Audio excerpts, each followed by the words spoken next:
চলতি বছর ব্যস্ততা বাড়বে বাংলাদেশ ক্রিকেট দলের। বিপিএল এর ব্যস্ততা শেষে মিরাজ তাসকিনরা চ্যাম্পিয়ন্স ট্রফির উদ্দেশ্যে পাড়ি দেবে পাকিস্তান।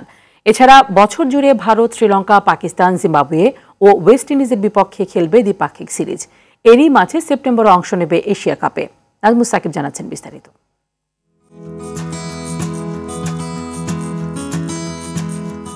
2024 সালে ব্যস্ত সময় পার করেছে বাংলাদেশ ক্রিকেট দল। সব ফরম্যাট মিলিয়ে 40টি ম্যাচ খেলেছে টিম টাইগার্স। তবে এবছর আরও বেশি ম্যাচ খেলবে লিটন জাকিররা। 3 ফরম্যাট মিলিয়ে 2025 সালে 45টি ম্যাচ খেলবে বাংলাদেশ।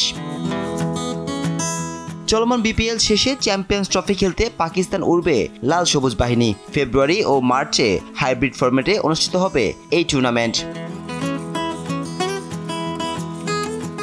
চ্যাম্পিয়ন্স ট্রফি আসর শেষে মার্চে বাংলাদেশ সফরে আসবে জিম্বাবুয়ে। এই সফরে 3টি ওয়ানডে ও 3টি টি20 খেলবে টিম টাইগার্স। মে মাসে পাকিস্তান সফরে যাবে বাংলাদেশ। সেখানেও 3টি করে ওয়ানডে ও টি20 খেলবে তাসকিন তামিমরা। জুনে 3টি করে ওয়ানডে ও টি20-র পাশাপাশি 2টি টেস্ট খেলতে শ্রীলঙ্কা উড়বে বাংলাদেশ। আগস্টে ভারতকে আতিথ্য দেবে লাল সবুজের প্রতিনিধিরা। ঘরের মাঠে 3টি করে ওয়ানডে ও টি20 লড়বে কোহলিদের বিপক্ষে। সেপ্টেম্বরে অনুষ্ঠিত হবে এশিয়া কাপ।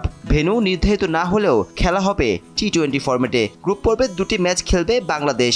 গ্রুপ পর্ব পেরোতে পারলে রয়েছে আরও ম্যাচ খেলার সুযোগ।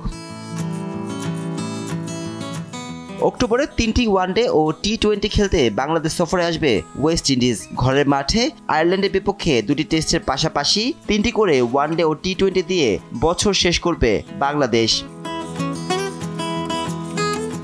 এদিকে যোগ্যতা অর্জন করতে পারলে ভারতে হতে যাওয়া নারী ওয়ানডে বিশ্বকাপে খেলতে পারবে নিগার সুলতানা জ্যোতিরা। নাজমুস সাকিব, RTV।